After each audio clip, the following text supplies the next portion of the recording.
Se nos va pasando la mañana hablando de política, de actualidad, informando y estando aquí en los estudios, como te adelantábamos, con Celeste Fierro, que es precandidata a legisladora de la Ciudad de Buenos Aires, a legisladora porteña por el Frente de Izquierda Unidad. Dentro del Frente de Izquierda Unidad ella representa al MST. Es cordobesa, pero es porteña ya después de tantos años. Recién hablábamos de eso y siempre es un placer charlar con ella. No nos conocíamos personalmente, siempre hemos hecho notas telefónicas y bueno, acá estás en los estudios de Radio Sónica. Gracias por venir. No, gracias a vos, Maxi, por la invitación y bueno, a todo el equipo. Siempre es un gusto charlar con usted y bueno, hoy más emocionada de estar aquí en el piso. Bueno, queda un mes para las elecciones primarias abiertas, simultáneas y obligatorias, que va a definir dentro del Frente de Izquierda quién los va a representar frente a la sociedad. ¿Por qué no hubo unidad en la ciudad en el Frente de Izquierda? Bueno, es un debate nacional, de hecho vamos a las PASO a nivel nacional. Ya hemos ido a las PASO y creemos que es un mecanismo que se puede utilizar. En el 2021 nosotros nos presentamos también con una lista interna, que a mí me tocó ser candidata a diputada nacional.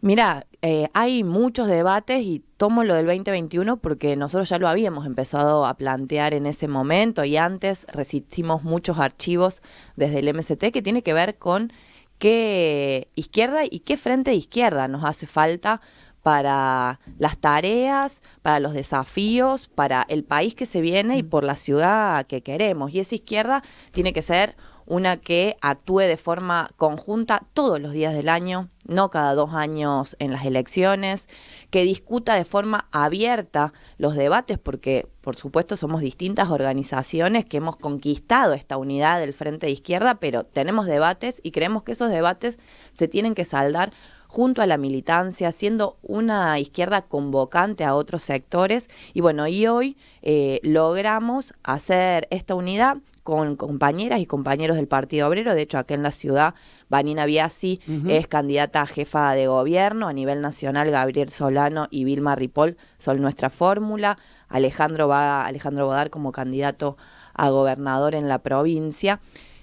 Y lo que planteamos fue, compañeros, discutamos todo de forma abierta a la propia militancia, convoquemos a otras organizaciones y llamamos a un plenario abierto que se realizó ya hace casi un mes atrás para discutir todo, porque la verdad, el país que nos vamos a enfrentar, yo lamento tener que decir esto, pero es la realidad, va a ser mucho más duro del que estamos viviendo hoy.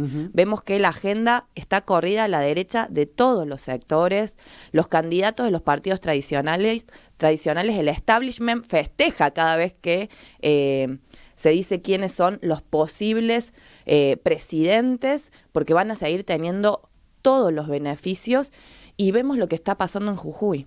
Que es un poco la antesala de lo que quieren hacer también a nivel nacional, que para hacer pasar el ajuste va a ser más autoritarismo, más represión, limitar los derechos democráticos que tenemos como el de la protesta, seguir saqueando todos nuestros bienes comunes. Y para enfrentar eso hace falta una izquierda mucho más fuerte y esa izquierda tiene que ser que actúe, como les decía, todos los días de forma conjunta y además que convoque a otros sectores. Bueno, en este marco que vos hablás de que discutan todo internamente en el partido para que obviamente también la gente esté informada, más allá de, obviamente, de ustedes, que son los que después deciden los candidatos, te pregunto, de cara a la sociedad, pasada a la PASO, ¿van a ir todos juntos? ¿Van a militar todos juntos? ¿Eso va a dejar heridas? Contame un poco la experiencia previa, las elecciones previas y lo que ves de cara al futuro. No, eso lo hemos dejado claro y vuelvo a tomarlo del 2021. Nosotros, las PASO se utilizan para llevar adelante estos debates porque creemos que hace falta esto.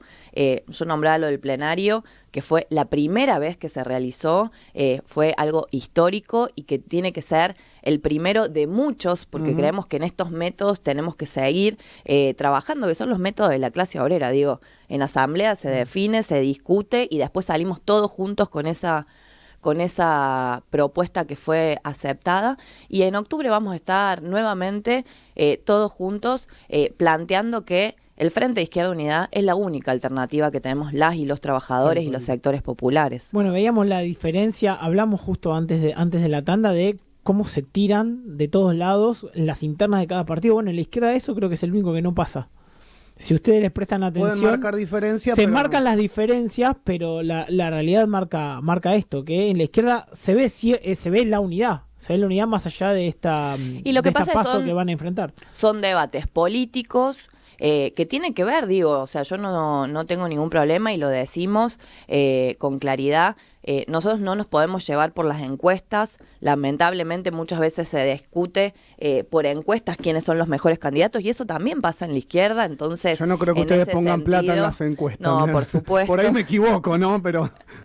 Pero digo, o sea, son debates políticos, de proyecto político y después, por eso antes yo les decía, somos quienes queremos cuidar al Frente de Izquierda Unida, porque una política que sea hegemonista, por ejemplo, la lista que encabeza Bregman y Del Caño, son dos compañeros de la misma organización, cosa que nunca antes había pasado en el Frente de Izquierda Unida. Entonces, eso muestra una línea de que no se escuchen todas las voces, que hay algunos que miden mejor en las encuestas, entonces por eso, bueno, nosotros estamos en contra de eso, porque estamos convencidas que las bancas que nosotros ocupamos nos sirven como un lugar para llevar ahí todos los reclamos que acompañamos todos los años, para difundir nuestras propuestas, pero estamos seguras que los cambios de fondo se construyen desde abajo. Van a se seguir construyen igual con con la militancia. militancia. Las bancas rotativas, ¿no? Eso continúa. Igual, más allá de la diferencia. Eso continúa. De hecho, ahora mismo nuestra compañera Vanessa Gagliardi, docente que hasta hace 15 días daba clases en la escuela en Mataderos, asumió la banca acá en la legislatura. Mañana hacemos un acto justamente invitando a todos los sectores, así que están invitados a las 5 de la tarde en la legislatura, porque es también parte de los mecanismos que seguimos defendiendo la rotación y que sea clave que la izquierda siga estando en estos lugares. Ustedes fueron precursores que en el caso de obtener cargos cobran como un docente. Eso se mantiene igual. Eso se mantiene igual y es parte de nuestros proyectos. Escuchamos mucho esto de los anticastas. Bueno, la realidad es que si de verdad querés ser anticasta, lo que tenés que hacer es avanzar con proyectos que hemos presentado con Alejandro en su momento cuando fue diputado y con los compañeros, que es que todo funcionario público tiene que cobrar igual que una directora de escuela. Y muchos me dicen, pero eso es bajar el... No, porque nosotros peleamos porque las directoras de escuela y todos los docentes cobren igual al costo de vida real. Claro. Pero no puede ser que hoy existe esta brecha tan grande, bueno, acá en la ciudad, súper precarizadora. O sea, los trabajadores municipales, las enfermeras, no llegan a cubrir una canasta Ese básica. Es un eje de campaña de ustedes, el tema de la salud y de la enfermería. Y leía también que no solamente es por el tema del trabajo, sino después de la pandemia por la falta de personal. Porque también hay una realidad que, digamos, no se llegan a cubrir las canastas básicas por parte de los enfermeros. E inclusive también bajos, digamos, salarios de los propios médicos, hace que también decidan irse o se van a otro lado o se van al sector privado, que también tiene sus problemas, ¿no? Así es, porque, mira, la pandemia creo que mostró la importancia de lo público, algo que nosotros venimos marcando durante años y es parte de nuestros programas, y post pandemia se vio cómo estaba toda la salud y cómo se precarizó aún más. Lo de la enfermería es un punto, la enfermería y el resto de las carreras que desde 2008 no están incluidas dentro de la ley que incluyó a todos los profesionales y eso es un reconocimiento salarial, profesional y por supuesto laboral. Se duplicaría el salario de las enfermeras y los enfermeros si entran a la carrera. Hoy 150.000 pesos, 200.000 pesos cobran, entonces hay pluriempleo y lo que decías vos, con la pandemia ingresaron muchas trabajadoras y trabajadores precarizados, que después por supuesto el gobierno los terminó sacando en gran mayoría, y hoy hay servicios en los hospitales más importantes de la ciudad y hay que decirlo, nuestra salud se mantiene por la fuerza que hacen esos laburantes, que le siguen poniendo el cuerpo, que eligen la salud pública y no por las políticas del gobierno, que ha bajado el presupuesto en los últimos años de 28 al 20% en salud. Entonces, en ese punto, para nosotros repetilo. Estamos hablando del presupuesto del gobierno de la ciudad. ¿Qué hizo el gobierno de la ciudad? El presupuesto del gobierno de la ciudad, desde que asumió 16 años atrás, bajó de un 28%, que era lo que se destinaba, a un 20% actual. Con salarios completamente precarizados. El gobierno te puede decir, me pongo en palabra del gobierno, te puede decir, somos más eficientes. Bueno, que vayan a los hospitales públicos, que es parte de las propuestas que nosotros decimos, que los funcionarios se tienen que atender en el hospital público, porque son los que votan esos presupuestos. Y viajar en subte. Viajar en subte, que además hay un conflicto enorme en el subte que lo están poniendo de relieve las y los trabajadores del subterráneo, que es el tema del asbesto, la salubridad, que afecta a los trabajadores y nos afecta a nosotras y a nosotros como usuarios también, que es cancerígeno y que el gobierno, a pesar de que estaba prohibido el uso de ese material, compró formaciones en su momento, a pesar de todas las denuncias que había. Hoy tenemos que lamentar 3 muertes de trabajadores del subterráneo, más de 85 compañeros con seguimiento médico y muchos más que tienen que hacerse estudios de forma permanente. Estamos hablando de, bueno, en este caso del subte, hablamos de la salud, estamos hablando de educación también. La educación es otro de los grandes problemas de la ciudad de Buenos Aires. Es un problemón, se los digo en cordobés, porque lo que ha hecho el gobierno, que lamentablemente, y lo vemos todos los días y es indignante y la docencia se indigna aún más, que hacen campaña como si la educación fuera la prioridad de este gobierno. Yo les decía antes del presupuesto de salud, bueno, del 23% que era el presupuesto para educación en su momento, 16% es ahora. Es el presupuesto más bajo en la ciudad desde el 2001. Desde el 2001 es el presupuesto más bajo en educación. El mismo presupuesto para infraestructura escolar tiene publicidad, que creció 400% en los últimos años, el de publicidad, el que vemos en todas partes de la transformación. Bueno, entonces ahí vemos cuáles son las prioridades. Nosotros estamos recorriendo escuelas, al igual como recorremos los hospitales, y desde las viandas, yo siempre cuento esta anécdota, mi hija dejó de comer puré de papa por las viandas en la escuela. ¿Qué le daban en la escuela? Puré de papa. Entonces, en ese punto, no hay destinado presupuesto para tener comedores en las escuelas, con trabajadoras y trabajadores que estén en el comedor en la escuela, que se haga ahí. Son las concesiones y es el negociado de la concesión de las empresas que hacen las viandas para los establecimientos. Se modificó, mi hija va a escuela doble jornada, porque yo elijo que vaya a una escuela doble jornada. Ahora quieren avanzar. Escuela pública dependiente de la ciudad de Buenos Aires. Exactamente. Quieren avanzar que todas las escuelas sean doble jornada, sin la consulta ni a la comunidad educativa, sin preparar los establecimientos. Estuvimos en una escuela hace muy poquito que tuvo problemas con ratas, o sea, se van combinando absolutamente todo, donde pasó de jornada simple a jornada extendida.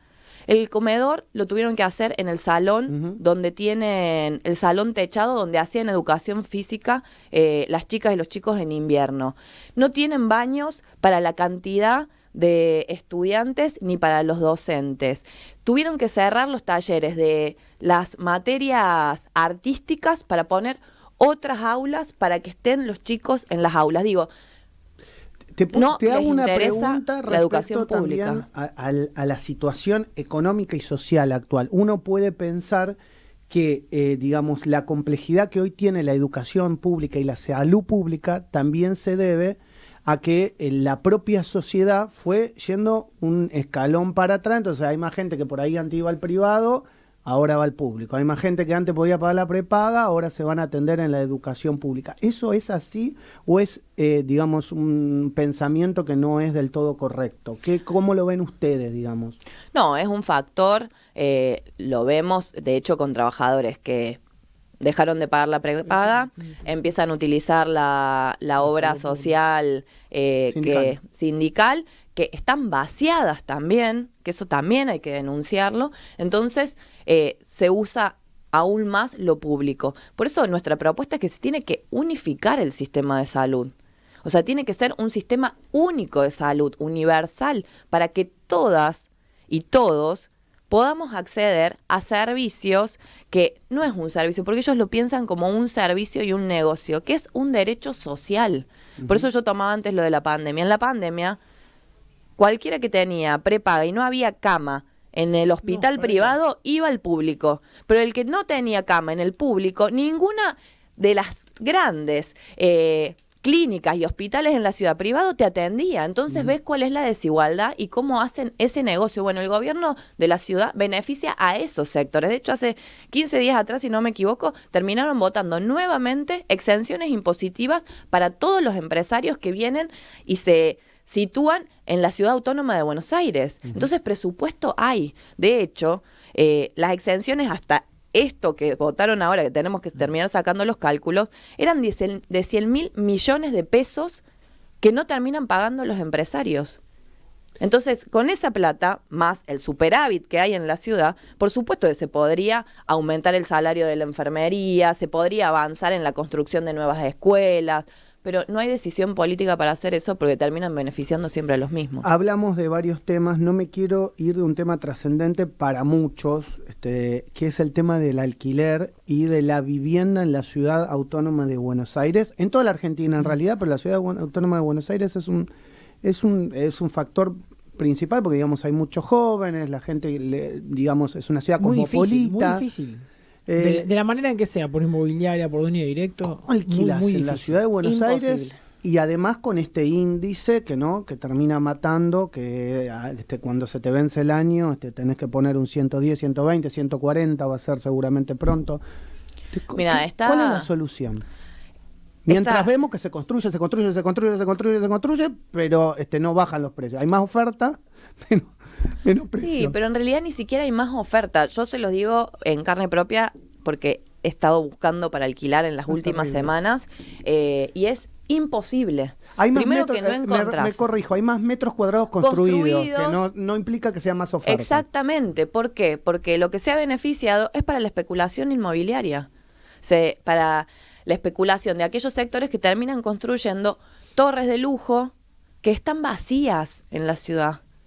Entonces, hubo un cambio en el código urbanístico desde 2018 para acá, avalado por todos, también hay que decirlo. Votado por todos. Votado por todos en la legislatura, donde avanzan las construcciones de edificios de hasta 7 pisos, cosa que antes no se podía en toda la ciudad, cambiando también la estructura de los propios barrios, pero eso no implica... Yo se lo he dicho a legisladores de la ciudad de Buenos Aires, que cuando, digamos, yo vivo en Bajo de Belgrano, y cuando vos ves, digamos, la modificación del barrio, vos decís, te asusta, pero, porque vos decís, pierde su esencia, el barrio perdió la esencia. Chacarita, Villa Ortúzar, principalmente estos barrios que quizás por cuestiones laborales son los que más transito, están los carteles pegados en las casas. Total, claro, total. Sí, porque las banderas también, las banderas. Y no se puede entender, digamos, cómo no escucharon al vecino.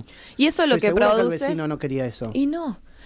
Lo que es la gentrificación de la ciudad, o sea, van desplazando los sectores más vulnerables justamente por los negocios inmobiliarios.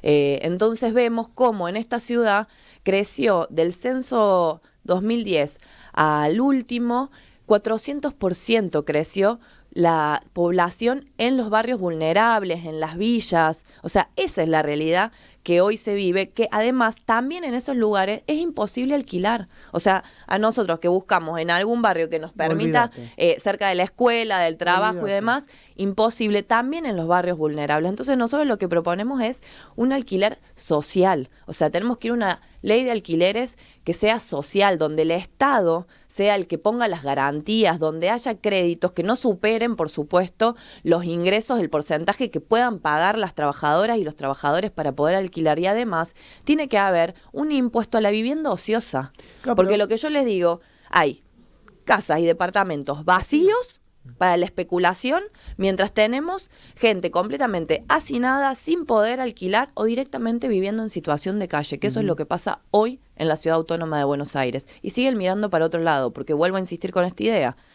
benefician a los mismos de siempre, perjudicándonos a nosotros, porque se combina con otro que en la ciudad es muy importante, que tiene que ver con el extractivismo urbano, porque están destruyendo todos los espacios verdes públicos. Fue la Costanera Sur, ahora es la Costanera Norte, son los playones ferroviarios, donde se está peleando desde hace años con los distintos vecinos, vecinas y organizaciones para que sean parques públicos, y lo que quieren avanzar son con grandes torres en todos estos lugares o bares, como es en el caso de la Costanera en Ciudad Universitaria. Entonces, hay medidas. Para mí es clave pensar en esta ciudad que es tan rica, que la han vuelto tan desigual.